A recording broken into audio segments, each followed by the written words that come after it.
Hi, എല്ലാവർക്കും talent plus ട്യൂട്ടോറിയലിലേക്ക് സ്വാഗതം. നമുക്കിന്ന് വളരെ കുറച്ച് കറണ്ട് അഫയേഴ്സ് പഠിക്കാം. 2024 നടക്കുന്ന എല്ലാ PSC പരീക്ഷകൾക്കും ചോദിക്കാൻ സാധ്യതയുള്ള തൊഴിൽ വീതിയിൽ നിന്ന് എടുത്തിട്ടുള്ള കറണ്ട് അഫയേഴ്സ് ആണ് നമ്മളിവിടെ പഠിക്കാൻ പോകുന്നത്.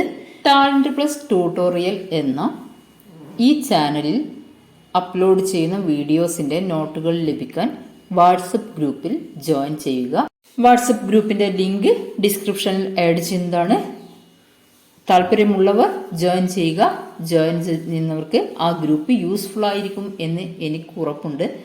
സോ നമുക്ക് വേഗം ചോദ്യങ്ങളിലേക്ക് പോകാം. ആദ്യത്തെ ചോദ്യം: സമ്പൂർണ്ണ ഡിജിറ്റൽ സാക്ഷരത കൈവരിക്കുന്ന ആദ്യ സംസ്ഥാനമായി കേരളത്തെ മാറ്റുന്നതിനുള്ള ഡിജിറ്റൽ സാക്ഷരതാ പദ്ധതി ഏത്? കേരളത്തിന്റെ ഡിജിറ്റൽ സാക്ഷരതാ പദ്ധതി ഏത് എന്ന ചോദ്യത്തിനും ഉത്തരം ഡിജി കേരളം. ഈ പദ്ധതിയാണ് സമ്പൂർണ്ണ ഡിജിറ്റൽ സാക്ഷരത കൈവരിക്കുന്ന ആദ്യ സംസ്ഥാനമായി കേരളത്തെ മാറ്റുന്നതിന് വേണ്ടി കേരള സർക്കാർ ആരംഭിച്ച പദ്ധതി. ഒന്നുകൂടെ പറയാം: കേരള സർക്കാർ ആരംഭിച്ച സമ്പൂർണ്ണ ഡിജിറ്റൽ സാക്ഷരത കൈവരിക്കുന്ന ആദ്യ സംസ്ഥാനമായി കേരളത്തെ മാറ്റുന്നതിനുള്ള ഡിജിറ്റൽ സാക്ഷരതാ പദ്ധതി ഏത്? ഉത്തരം ഡിജി കേരളം. ഡിജിറ്റൽ സാക്ഷരത കൈവരിച്ച ഇന്ത്യയിലെ ആദ്യ നഗരസഭ ഏത്? ഉത്തരം കൊട്ടാരക്കര. ഡിജിറ്റൽ സാക്ഷരത കൈവരിച്ച ഇന്ത്യയിലെ ആദ്യ നഗരസഭയാണ് കൊട്ടാരക്കര. അതേപോലെ തന്നെ കേരളത്തിലെ ആദ്യ സമ്പൂർണ്ണ ഡിജിറ്റൽ സാക്ഷരത നിയോജക മണ്ഡലം ഏത് എന്ന ചോദ്യത്തിന് ഉത്തരം തളിപ്പറമ്പ്. കണ്ണൂരിലെ തളിപ്പറമ്പാണ് കേരളത്തിലെ ആദ്യ സമ്പൂർണ്ണ ഡിജിറ്റൽ സാക്ഷരത നിയോജക മണ്ഡലം. ഒന്നുകൂടെ പറയാം: സമ്പൂർണ്ണ ഡിജിറ്റൽ സാക്ഷരത കൈവരിക്കുന്ന ആദ്യ സംസ്ഥാനമായി കേരളത്തെ മാറ്റുന്നതിനുള്ള ഡിജിറ്റൽ സാക്ഷരതാ പദ്ധതി ഏതാണ് എന്ന ചോദ്യത്തിന് ഉത്തരമാണ് ഡിജി കേരളം. ഈ പദ്ധതിയുടെ പ്രവർത്തനങ്ങൾ 2024 ഒക്ടോബർ അവസാനത്തോടെ പൂർത്തിയാക്കി 2024 നവംബർ 1 അതായത് നമ്മുടെ കേരള പിറവി ദിനത്തിൽ സമ്പൂർണ്ണ ഡിജിറ്റൽ സാക്ഷരത കൈവരിച്ച രാജ്യത്തെ ആദ്യ സംസ്ഥാനമായി കേരളത്തെ പ്രഖ്യാപിക്കുകയാണ് ഡിജി കേരളയുടെ ലക്ഷ്യം. എന്നാണ് നമ്മൾ ഉദ്ദേശിക്കുന്നത്? കേരള പിറവി എന്നാണ്? നവംബർ 1 അന്നാണ് സമ്പൂർണ്ണ ഡിജിറ്റൽ സാക്ഷരത കൈവരിച്ച രാജ്യത്തെ ആദ്യ സംസ്ഥാനമായി കേരളത്തെ പ്രഖ്യാപിക്കുന്നതിന് ലക്ഷ്യം വെച്ചിരിക്കുന്നത്. പ്രധാന ചോദ്യത്തോടൊപ്പം 2 അനുബന്ധ ചോദ്യങ്ങളും കൂടെ നമ്മൾ ഇവിടെ പഠിച്ചു കഴിഞ്ഞു. ഡിജിറ്റൽ സാക്ഷരത കൈവരിച്ച ഇന്ത്യയിലെ ആദ്യ നഗരസഭ ഏത്? ഉത്തരം കൊട്ടാരക്കര. അതേപോലെ തന്നെ കേരളത്തിലെ ആദ്യ സമ്പൂർണ്ണ ഡിജിറ്റൽ സാക്ഷരതാ നിയോജക മണ്ഡലം ഏത് എന്ന ചോദ്യത്തിനും ഉത്തരവും നമ്മൾ പഠിച്ചു. തളിപ്പറമ്പ്. തളിപ്പറമ്പാണ് കേരളത്തിലെ ആദ്യത്തെ സമ്പൂർണ്ണ ഡിജിറ്റൽ സാക്ഷരതാ നിയോജക മണ്ഡലം. ഓക്കെ, ഇനി നമുക്ക് അടുത്ത ചോദ്യത്തിലേക്ക് പോകാം. ലോകത്തെ ആദ്യ ആർട്ടിഫിഷ്യൽ ഇന്റലിജൻസ് സുരക്ഷാ ഉച്ചകോടിയുടെ വേദി. വളരെ പ്രധാനപ്പെട്ട ചോദ്യമാണ്. ലോകത്തെ ആദ്യ ആർട്ടിഫിഷ്യൽ ഇന്റലിജൻസ് സുരക്ഷാ ഉച്ചകോടിയുടെ വേദി. ഉത്തരം ബ്രിട്ടൻ. ബ്രിട്ടനിൽ വെച്ചാണ് ലോകത്തിലെ ആദ്യമായി ആർട്ടിഫിഷ്യൽ ഇന്റലിജൻസ് സുരക്ഷാ ഉച്ചകോടി നടക്കുന്നത്. ബ്രിട്ടനിലെ മിൽട്ടൺ കെയ്ൻസിലെ ബ്ലെച്ച്ലി പാർക്കിലാണ് ഉച്ചകോടി നടന്നത്. എവിടെ വെച്ചാണ് ഉച്ചകോടി നടന്നത്? ബ്രിട്ടനിൽ മിൽട്ടൺ കെയ്ൻസിലെ ബ്ലെച്ച്ലി പാർക്കിൽ വെച്ചാണ് ഉച്ചകോടി നടന്നത്. ഇവിടെയൊക്കെ ചിലപ്പോൾ PSC ചോദിക്കുന്നത് നമ്മൾ കൺഫ്യൂഷൻ ആക്കുന്ന രീതിയിലായിരിക്കും. ബ്ലെച്ച്ലി പാർക്കിന്റെ പ്രത്യേകത എന്ത്, അല്ലെങ്കിൽ ബ്ലെച്ച്ലി പാർക്ക് എവിടെയാണ് സ്ഥിതി ചെയ്യുന്നത്, അങ്ങനെയൊക്കെ ആയിരിക്കാം ചോദിക്കാനുള്ള സാധ്യത. സോ അതുകൊണ്ട് പഠിക്കുക. ലോകത്തെ ആദ്യ ആർട്ടിഫിഷ്യൽ ഇന്റലിജൻസ് സുരക്ഷാ ഉച്ചകോടിയുടെ വേദി എവിടെയാണ്? ബ്രിട്ടനിലാണ്. ബ്രിട്ടനിൽ മിൽട്ടൺ കെയ്ൻസിലെ ബ്ലെച്ച്ലി പാർക്കിലാണ് ഉച്ചകോടി നടന്നത്. മെയിൻ ചോദ്യത്തിന്റെ കൂടെ 2-3 സബ് ക്വസ്റ്റ്യൻസും പഠിക്കാം. ഇന്ത്യയിലെ ആദ്യ ആർട്ടിഫിഷ്യൽ ഇന്റലിജൻസ് അധിഷ്ഠിത സോഫ്റ്റ്വെയർ എഞ്ചിനീയറുടെ പേരെന്താണ്? ദേവിക. ഇന്ത്യയിലെ ആദ്യ ആർട്ടിഫിഷ്യൽ ഇന്റലിജൻസ് അധിഷ്ഠിത സോഫ്റ്റ്വെയർ എഞ്ചിനീയറുടെ പേരാണ് ദേവിക. അതേപോലെ തന്നെ ഇന്ത്യയിലെ ആദ്യ ആർട്ടിഫിഷ്യൽ ഇന്റലിജൻസ് സിനിമയാണ് മോണിക്ക, ഒരു AI സ്റ്റോറി. ഇന്ത്യയിലെ ആദ്യത്തെ ആർട്ടിഫിഷ്യൽ ഇന്റലിജൻസ് സിനിമ ഏതാണെന്ന് ചോദിച്ചാൽ മോണിക്ക ഒരു AI സ്റ്റോറി എന്നതാണ് ഇന്ത്യയിലെ ആദ്യത്തെ ആർട്ടിഫിഷ്യൽ ഇന്റലിജൻസ് സിനിമ. ഈ 2 പോയിന്റുകളും സെറ്റായല്ലോ. ഇനി നമുക്ക് ആർട്ടിഫിഷ്യൽ ഇന്റലിജൻസിന്റെ കണക്റ്റഡ് ആയിട്ടുള്ള കുറച്ച് പോയിന്റുകൾ കൂടെ പഠിച്ചേക്കാം. നോക്കാം നമുക്ക്. ചാറ്റ് GPT, ഗൂഗിൾ ബാർഡ് എന്നിവയ്ക്കു ബദലായി ഇലോൺ മസ്കിന്റെ XAI കമ്പനി പുറത്തിറക്കിയ ആർട്ടിഫിഷ്യൽ ഇന്റലിജൻസ് ചാറ്റ് ബോട്ടിന്റെ പേരെന്ത്? ഗ്രോക്ക്. ഒന്നുകൂടെ പറയാം. ചാറ്റ് GPT, ഗൂഗിൾ ബാർഡ് എന്നിവയ്ക്ക് ബദലായി എലോൺ മസ്കിന്റെ XAI കമ്പനി പുറത്തിറക്കിയ ആർട്ടിഫിഷ്യൽ ഇന്റലിജൻസ് ചാറ്റ് ബോട്ടിന്റെ പേരാണ് ഗ്രോക്ക്.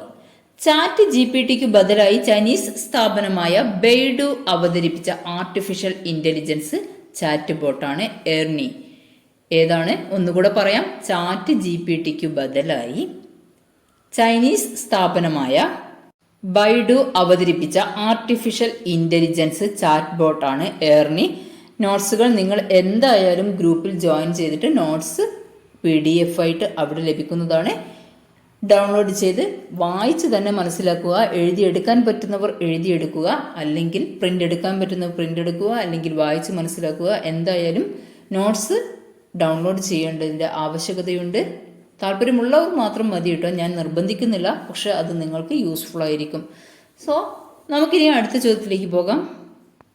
ചോദ്യം: പൂർണ്ണമായി എഥനോൾ ഇന്ധനത്തിൽ ഓടുന്ന ലോകത്തെ ആദ്യ കാർ പുറത്തിറക്കിയ രാജ്യം ഏതാണ്?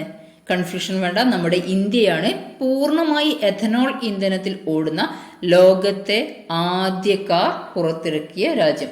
ലോകത്തിലെ ആദ്യത്തെ കാർ എന്ത്? എഥനോൾ ഇന്ധനത്തിൽ ഓടുന്ന ലോകത്തിലെ ആദ്യത്തെ കാർ പുറത്തിറക്കിയ രാജ്യം ഏതാണ്? ഉത്തരം ഇന്ത്യയാണ്. ഏത് കമ്പനിയാണ് പുറത്തിറക്കിയത്? ടൊയോട്ട കമ്പനിയാണ് എഥനോൾ ഇന്ധനത്തിൽ ഓടുന്ന ലോകത്തിലെ ആദ്യത്തെ കാർ നിർമ്മിച്ചത്. ഇത്തരം ചോദ്യങ്ങളിൽ നമ്മൾ കമ്പനിയുടെ പേര് കൂടെ പഠിച്ചു വെക്കണം. അങ്ങനെയായിരിക്കാം ചിലപ്പോൾ PSC ചോദിക്കുന്നത്. സോ ലോകത്തിൽ ആദ്യമായി പൂർണ്ണമായി എഥനോൾ ഇന്ധനത്തിൽ ഓടുന്ന കാർ പുറത്തിറക്കിയ രാജ്യം ഇന്ത്യയാണ്. ഏത് കമ്പനിയാണ്? ടൊയോട്ട കമ്പനിയാണ് ഈ കാർ പുറത്തിറക്കിയത്. ഇനി നമുക്ക് നോക്കാം. ഹൈഡ്രജൻ ഇന്ധനമാക്കുന്ന ലോകത്തെ ആദ്യ കണ്ടെയ്നർ ഫീഡർ കപ്പലിന്റെ നിർമ്മാണം ആരംഭിച്ചത് കൊച്ചി കപ്പൽ നിർമ്മാണശാലയാണ്. കാര്യം മനസ്സിലായല്ലോ. ഹൈഡ്രജൻ ഇന്ധനമാക്കുന്ന ലോകത്തെ ആദ്യ കണ്ടെയ്നർ ഫീഡർ കപ്പലിന്റെ നിർമ്മാണം ആരംഭിച്ചത് എവിടെയാണ്? കൊച്ചി കപ്പൽ നിർമ്മാണശാലയിലാണ്. നെക്സ്റ്റ് പോയിന്റ് വരുന്നത് ലോക ജൈവ ഇന്ധന ദിനം എന്ന് ഓഗസ്റ്റ് 10 ലോക ജൈവ ഇന്ധന ദിനമായി ആചരിക്കുന്നത് ഓഗസ്റ്റ് 10 കേന്ദ്ര ഗതാഗത വകുപ്പ് മന്ത്രി നിതിൻ ഗഡ്കരി. കേന്ദ്ര ഗതാഗത വകുപ്പ് മന്ത്രി ആരാണ്? നിതിൻ ഗഡ്കരിയാണ് കേന്ദ്ര ഗതാഗത വകുപ്പ് മന്ത്രി.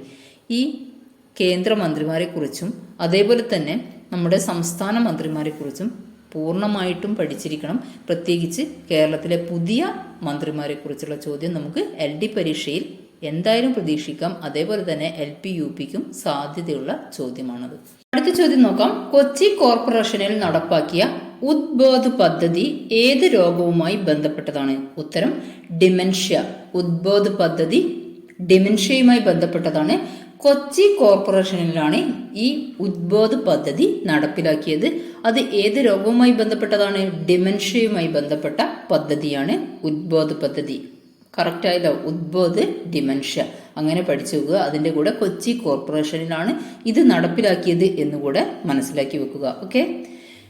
കൊച്ചി കോർപ്പറേഷന്റെ സഹകരണത്തോടെ എറണാകുളം ജില്ലാ ഭരണകൂടവും കൊച്ചി ശാസ്ത്ര സാങ്കേതിക സർവകലാശാലയിലെ സെന്റർ ഫോർ ന്യൂറോ സയൻസ് ഉദ്യമമായ പ്രജ്ഞയും ചേർന്നാണ് ഉദ്ബോധ് പദ്ധതി നടപ്പിലാക്കിയത്. ഈ ഉദ്ബോധ് പദ്ധതി ആരൊക്കെ ചേർന്നാണ് നടപ്പിലാക്കിയത് എന്ന് മനസ്സിലാക്കി വെച്ചേക്കാം. കൊച്ചി കോർപ്പറേഷന്റെ സഹകരണത്തോടെ എറണാകുളം ജില്ലാ ഭരണകൂടവും കൊച്ചി ശാസ്ത്ര സാങ്കേതിക സർവകലാശാലയിലെ സെന്റർ ഫോർ ന്യൂറോ സയൻസ് ഉദ്യമമായ പ്രജ്ഞയും ചേർന്നാണ് ഉദ്ബോധ് പദ്ധതി നടപ്പിലാക്കിയത്. ഇന്ത്യയിലെ ആദ്യത്തെ ഡിമെൻഷ്യ സൗഹൃദ നഗര പദ്ധതി ഏതാണെന്ന് ചോദിച്ചാൽ അത് ഉദ്ബോധ് പദ്ധതിയാണ്.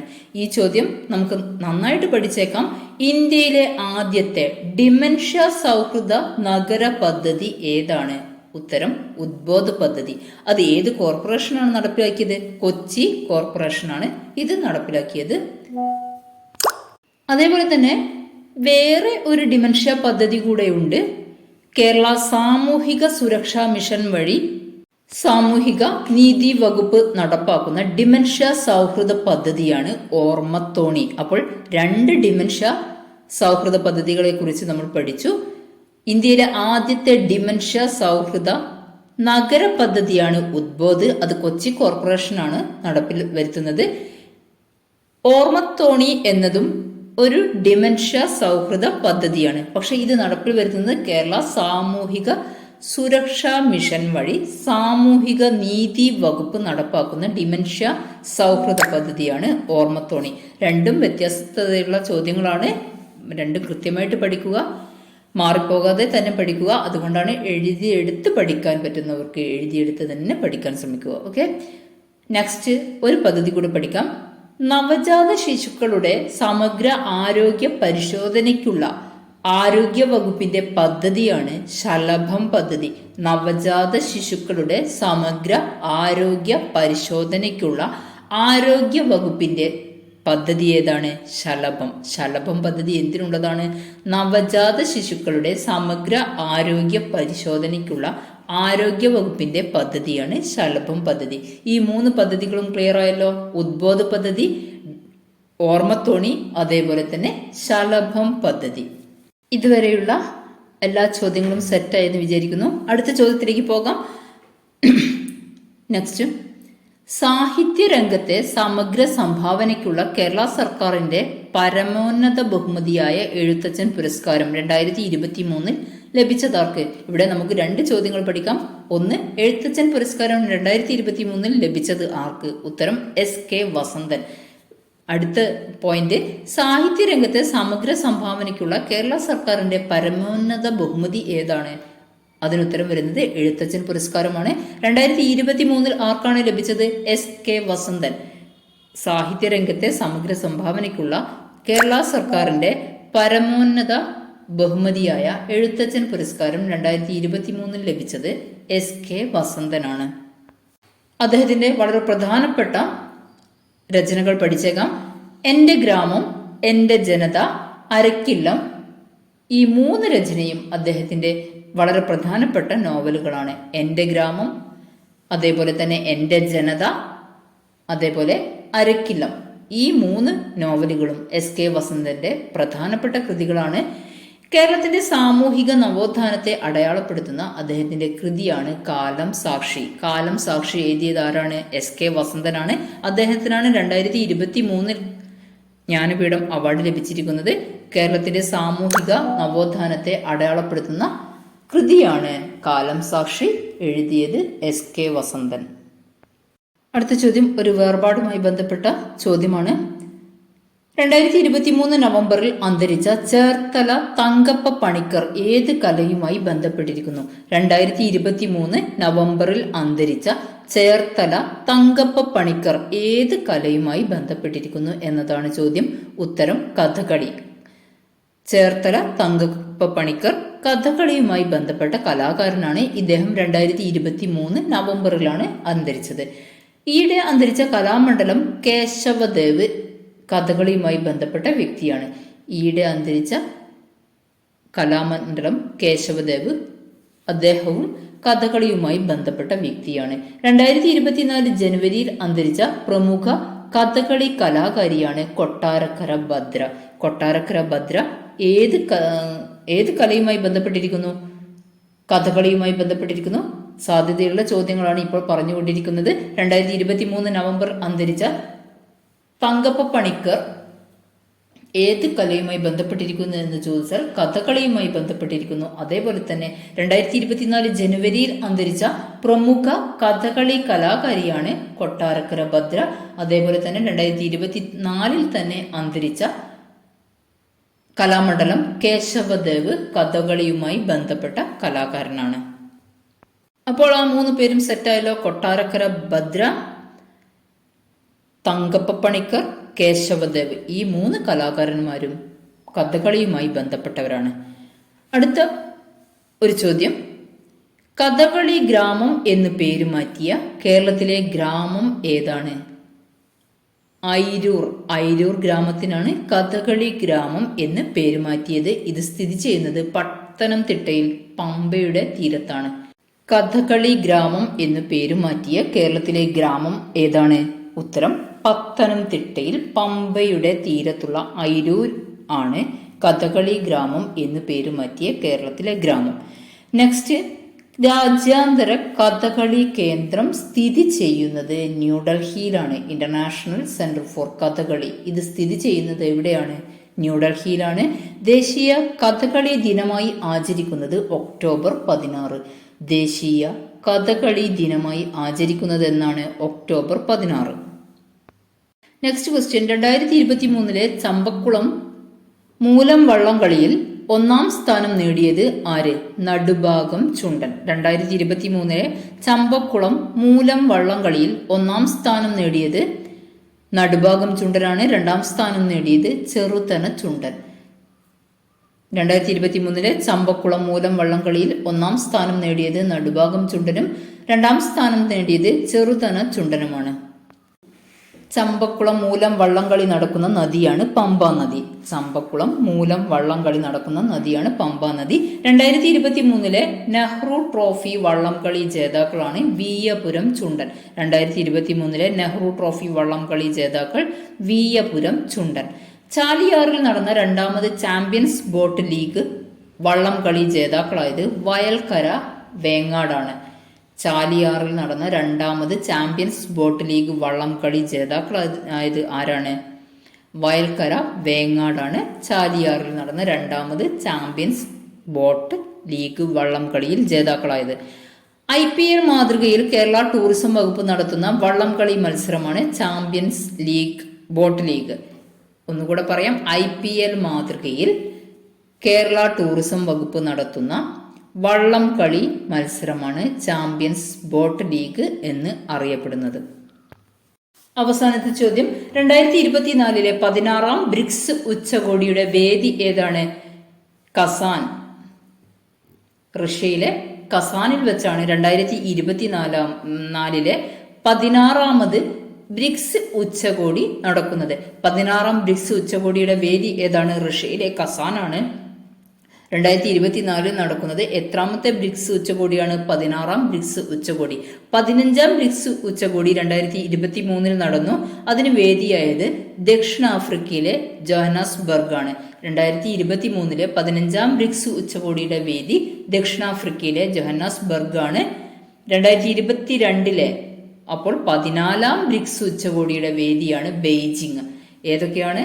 16-ാം ബ്രിക്സ് ഉച്ചകോടിയുടെ വേദി കസാൻ, 15-ാം ബ്രിക്സ് ഉച്ചകോടിയുടെ വേദിയാണ് ജോഹന്നാസ്ബർഗ്, 14-ാം ബ്രിക്സ് ഉച്ചകോടിയുടെ വേദി ബെയ്ജിങ്. 2024 ഒന്നുകൂടെ പറയുകയാണ്, ബോറടിക്കരുത്. 2024 16-ാം ബ്രിക്സ് ഉച്ചകോടിയുടെ വേദി കസാൻ, റഷ്യ. 2023 15-ാം ബ്രിക്സ് ഉച്ചകോടിയുടെ വേദിയായത് ദക്ഷിണാഫ്രിക്കയിലെ ജോഹന്നാസ്ബർഗ്. അതേപോലെ തന്നെ 2022 ബ്രിക്സ് ഉച്ചകോടിയുടെ വേദി, അതായത് 14-ാം ബ്രിക്സ് ഉച്ചകോടിയുടെ വേദി ചൈനയിലെ ബെയ്ജിങ്ങിൽ വെച്ചാണ് നടന്നത്. 2024 16-ാം ബ്രിക്സ് ഉച്ചകോടിയാണ് നടന്നത് റഷ്യയിലെ കസാനിൽ വെച്ച്. 2023 15-ാം ബ്രിക്സ് ഉച്ചകോടി നടന്നു, അത് ദക്ഷിണാഫ്രിക്കയിലെ ജോഹന്നാസ്ബർഗിൽ വെച്ച് നടന്നു. 2022 ബ്രിക്സ് ഉച്ചകോടിയുടെ വേദി ബെയ്ജിംഗ് ആയിരുന്നു. ചൈനയിലെ ബെയ്ജിങ്ങിൽ വെച്ചാണ് 14-ാമത്തെ ബ്രിക്സ് ഉച്ചകോടി നടന്നത്. 2024 ക്വാഡ് ഉച്ചകോടിയുടെ വേദി ഇന്ത്യയാണ് എന്നതുകൂടെ ഓർക്കുക.